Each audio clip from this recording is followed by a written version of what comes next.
कोल्हापूरला नथुराम गोडसे नाटक झाल्यानंतर एक गृहस्थ भेटायला आले. रिटायर शिक्षक होते.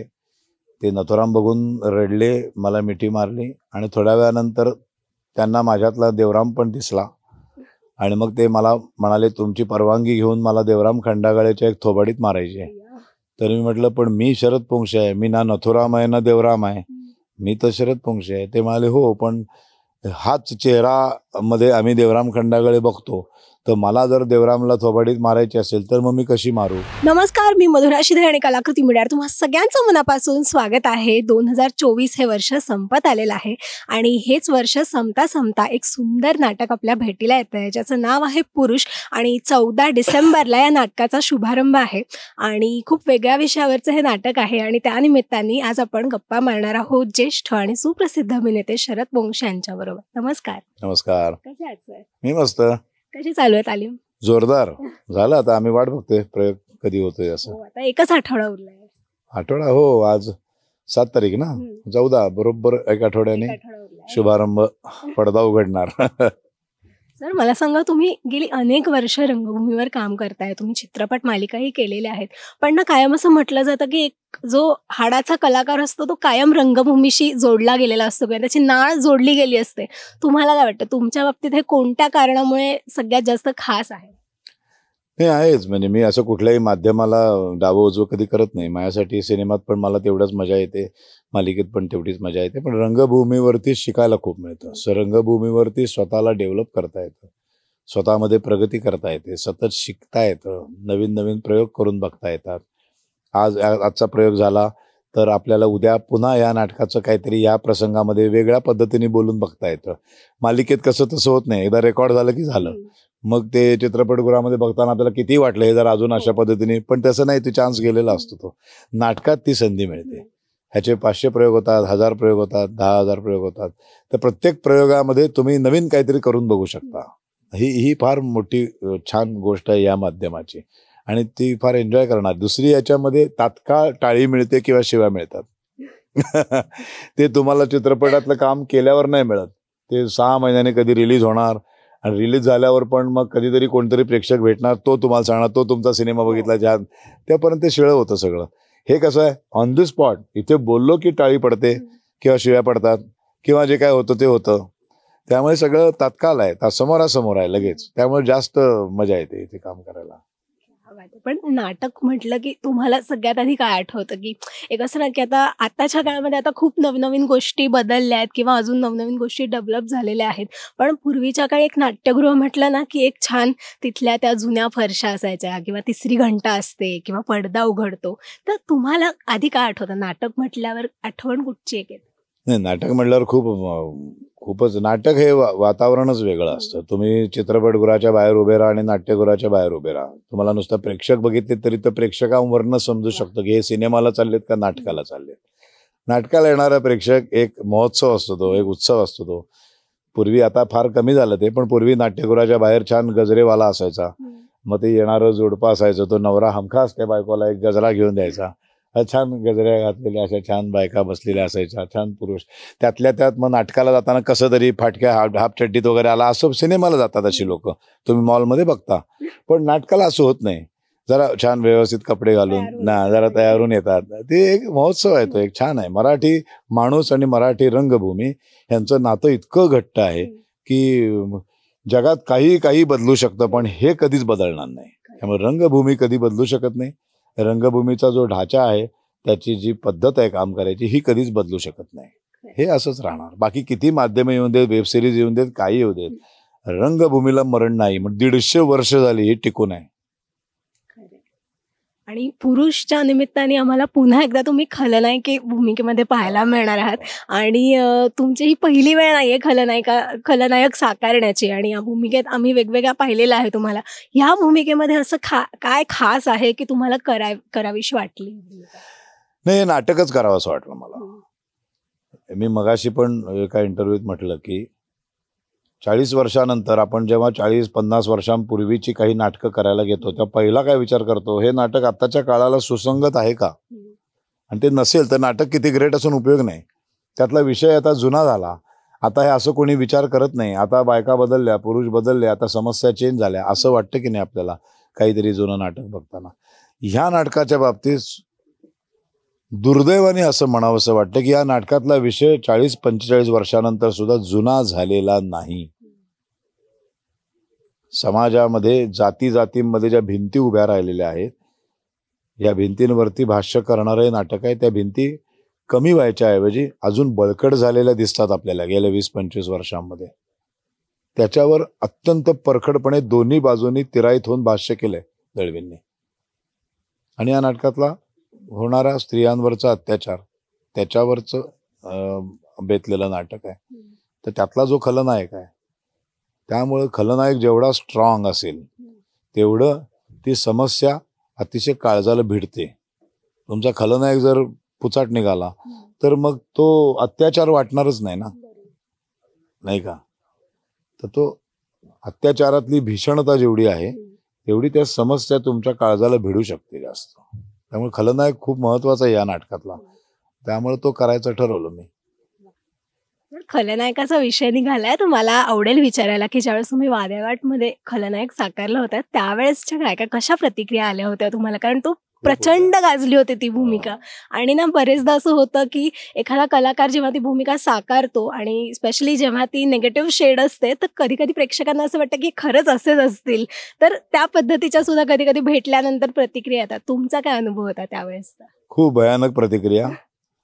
फार सांगत नाही, पण कोल्हापूरला नथुराम गोडसे नाटक झाल्यानंतर एक गृहस्थ भेटायला आले. रिटायर शिक्षक होते.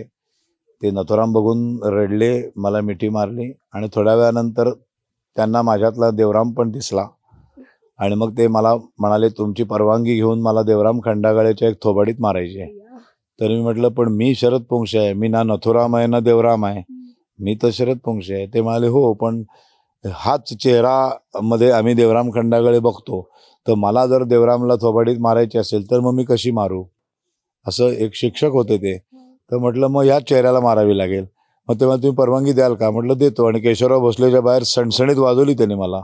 आणि तो माझ्यासाठी फार मोठा पुरस्कार वाटला मला तो. तर असे येतात. या नाटकातनं सुद्धा असं काही होऊ शकतं पुढे. बापरे! हे मी असं पहिल्यांदा ऐकलं. म्हणजे ही पोचपावती तर आहेच, पण तुम्ही ते हो म्हणणं ही पण फार म्हणजे तुम्ही या नाटक बघायला आणि एक स्त्री आहात तुम्ही. नाटक बघितल्यानंतर माझी भूमिका बघितल्यानंतर तुम्हाला काय वाटतं ते सांगा मला. नक्की, नक्की. तर मला आणखी एक तुम्हाला आवडेल विचारायला, की आताचा काळ बदललेला आहे. आताच्या ऑडिशन्स म्हणा किंवा एखाद्या पात्रासाठी सिलेक्ट होण्याची एक ती प्रक्रिया म्हणा, हेही बदललं आहे. पण तुम्ही ज्या पिढीमध्ये काम केलेलं आहे, ज्या काळामध्ये काम केलं आहे, तेव्हाची प्रक्रिया कशी होती ऑडिशनची किंवा त्यावेळेस सिलेक्शन कसं व्हायचं? ऑडिशन वगैरे असलं काही नव्हतं. लेखक, दिग्दर्शक, निर्माते हे कलाकारांना ओळखायचे. आणि त्यावेळेला एकांकिका स्पर्धा, राज्यनाट्य स्पर्धा या अतिशय महत्वाच्या पायऱ्या होत्या. जे लेखक आहेत, जे दिग्दर्शक आहेत, मालिकांचे असतील, सिनेमांचे असतील, नाटकांचे असतील, हे सगळ्या स्पर्धांना जायचे आणि त्या स्पर्धांमध्ये चांगले कलाकार निवडायचे आणि मग त्यांना बोलवून काम द्यायचे. माझं व्यावसायिक रंगभूमीवरचं पदार्पण हे असंच झालेलं आहे. राज्यनाट्य स्पर्धेतलं आमचं नाटक बघून मला रघुवीर तळाशीलकरनी सुचवलं एका निर्मात्याला नाव आणि मला पहिलं नाटक मिळालं होतं. तर तेव्हाची ही पद्धत होती. त्यामुळे तुमचं काम बघून काम मिळायचं. आता फोटो बघून काम मिळतं आणि मग फसतात. फोटोत सगळे छान दिसतात नाही का, गाढवाची माकडाची फोटो सुद्धा खूप गोड दिसतात. मग आपण फसतो आणि मग जेव्हा ते अभिनय करायला लागतात तेव्हा लक्षात येतं की अरे बापरे, हे भयंकरच आहे. तेव्हा तसं व्हायचा चान्सच नव्हता. काम बघूनच काम मिळायचं. तुम्ही मगाशी उल्लेख केलात की आपण ज्यावेळेस नाटकात काम करतोय आपल्याला लाईव्ह प्रतिक्रिया मिळते आपल्याला. अशी एखादी खास लक्षात राहिलेली प्रतिक्रिया आहे का की नाटकादरम्यान ती तुम्हाला मिळाली आणि कायम लक्षात राहील? खूप आहे तो. म्हणजे तुम्ही माझं पुस्तक वाचा, मी आणि नथुराम, त्यातले सगळे अनुभव लिहिलेत मी. कालिदास मुलुंडला जेव्हा बस जाळली आणि जेव्हा तो सगळा प्रयोग झाला तेव्हा नेपथ्य नव्हतं, काहीच नव्हतं. त्यावेळेला नाटक संपल्यानंतर 3 जन्मांध माणसं मला भेटली. म्हणाले, आम्हाला तुम्ही बोलल्यावर कळलं की नेपथ्य वगैरे जळलंय. आम्हाला काहीच माहित नाही. आम्ही कधी नेपथ्य पाहिलेलंच नाही. आम्ही जन्मापासून आंधळे आहोत. आम्ही नाटक बघायला नाही, आम्ही नाटक ऐकायला आलो होतो. तर नाटक हे डोळे बंद करून पण तोच इम्पॅक्ट देता आला पाहिजे. आपण जसं आकाशवाणीवर नाटक ऐकतो की नाही, तसं तुम्हाला ते जमलं पाहिजे. एखाद्याने डोळे मिटले तरी त्याला नाटक तेवढंच आवडलं पाहिजे आणि कळलं पाहिजे त्याला नाटक. हां. तुम्ही ज्यावेळेस आलात अभिनय क्षेत्रामध्ये त्यावेळेस तुम्हालाही असं होत असेल की आपण ह्यांचे फॅन आहोत किंवा आपल्याला ह्यांच्याबरोबर काम करायचं आणि त्या व्यक्तीनेच तुम्हाला कौतुकाची थाप दिली. ती एक आहे लक्षात राहिलेली. खूप खूप खूप आहे. पहिली कोणाकडून मिळालेली? खूप पहिली अशी नाही आठवत, पण प्रचंड मी त्या बाबतीत खूप नशीबवान आहे आणि श्रीमंत आहे मी. खूप दिग्गज आहे, म्हणजे भीमसेन जोशींपासून वा. अख्खं मंगेशकर कुटुंब पहिल्या रांगेत बसलंय, मी प्रयोग करतोय. विक्रम गोखले बसलेत, नाना पाटेकर बसलेत, असे अनेक माणसं जे येऊन माझ्या नाटकाला बसलेत आणि ते आवर्जून मला फोन करून सांगतात, नाटक संपल्यानंतर जवळ घेतात आणि ते खूप कौतुक केलंय माझं.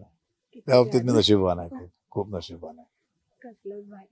बरं, मी ना मगाशी वाचत होते त्यात मला कळलं की फक्त 50 प्रयोग आणि ना सध्या असं सतत म्हटलं जात आहे की नाटकांना खूप सुगीचे दिवस, म्हणजे हल्ली प्रेक्षक वर्ग खूप नाट्यगृहांमध्ये वळायला लागलाय पुन्हा एकदा. पण असं असताना फक्त 50 प्रयोगच का? एवढी सगळी दिग्गज कलाकार मंडळी घेतली आहेत, सगळे बिझी असतात आणि आम्हाला हे एक क्लासिक नाटक आहे, ते एक लिमिटेड शो सगळीकडे छान करावेत त्याचे आणि त्याचा एक समारोप करावा असं मनात आहे माझ्या, म्हणून ते फक्त 50 प्रयोग आहेत. पण माहीत नाही, रसिक प्रेक्षकांनी जर खूपच डोक्यावर घेतलं आणि मला बंदच करू दिले नाही, जसं नथुराम पण मी 16 साली बंद केलं, त्याच्यानंतर मध्ये 17, 18, 19, 20, 21, 22, 23 एवढी वर्ष गेली. या एवढ्या वर्षांमध्ये मी जिथे जिथे जात होतो तिथे प्रत्येक माणूस मला सांगायचा, आम्हाला नथुराम परत करा ना, तुम्ही परत करा ना. मग त्या सगळ्यांचा आग्रह लक्षात घेतला आणि आता आम्ही परत 50 प्रयोग केले बघा, खास लोकाग्रह असतो. असं भविष्यात काही घडू शकतं, पण आता तरी आम्ही फक्त 50 प्रयोग असे डिक्लेअर केलेलं आहे. क्या बात आहे. तर असं ना कायम म्हटलं जातं की एखाद्या कलाकाराला ज्यावेळेस नव्याने तुमच्याबरोबर काम करतो त्यांना तुमच्याबद्दल एक आदरयुक्त भीतीही असतेच. पण तुम्हाला काय वाटतं, भीती का वाटत असेल तुमची? कोणा माझी? तोंडावर बोलतो मी, स्पष्ट वक्ता आहे. मला कुणाकडनं काही मिळवायचं नाही आहे. माझा कोणाकडं लाचार होण्याचं काही कारण नाही मला. तेव्हा मला एखादं जर नाही पटलं तर मला नाही पटलं. तर तुमची मुलाखत तुम्ही जर वाईट घेतली असती तर मी तुम्हाला आत्ता सांगितलं असतं, काय तरी फालतू प्रश्न विचारता मला म्हणून. परत तुम्ही माझ्याकडे मुलाखतीला आला नाही तर मला काही फरक पडत नाही. अशा स्वभावाचा असल्यामुळं ते जरा भीती वाटते, बाकी काही नाही. आता तुम्ही छान घेतलीत की नाही तर मी छानच म्हणणार ना. फार छान वाटलं मला तुमच्याशी गप्पा मारून. आणि नाही आणि मला असं वाटतं की तुम्ही जसं आता म्हणालात की प्रेक्षकांनी आग्रह केला, तर मला वाटतं खरंच हाऊसफुलचे बोर्ड प्रत्येक प्रयोगाला लागू देत आणि प्रेक्षकांचा खूप छान प्रतिसाद मिळू देत. खूप खूप शुभेच्छा तुम्हाला नाटकासाठी आणि इतर तुमच्या सगळ्या प्रोजेक्टसाठी. रसिक हो, या माध्यमातून 14 डिसेंबरपासून दळवींचं पुरुष हे नाटक आम्ही घेऊन येत आहोत. आवर्जून नाटक बघायला या आणि सोशल मीडियावरती त्याच्यावर आम्हाला प्रतिक्रिया द्या. नाटकाला आल्यानंतर तुम्ही भेटू शकता आम्हाला, आमच्याशी गप्पा मारू शकता या नाटकाबद्दल. नक्की या. Thank you so much. रसिका हो, कलाकृती मीडिया म्हणजे मनोरंजनाची लयलूट. मनोरंजन क्षेत्रातील किस्से व घडामोडींचा आस्वाद घेण्यासाठी कलाकृती मीडिया या यूट्यूब चॅनलला सबस्क्राईब करा आणि व्हिडिओ लाईक करा.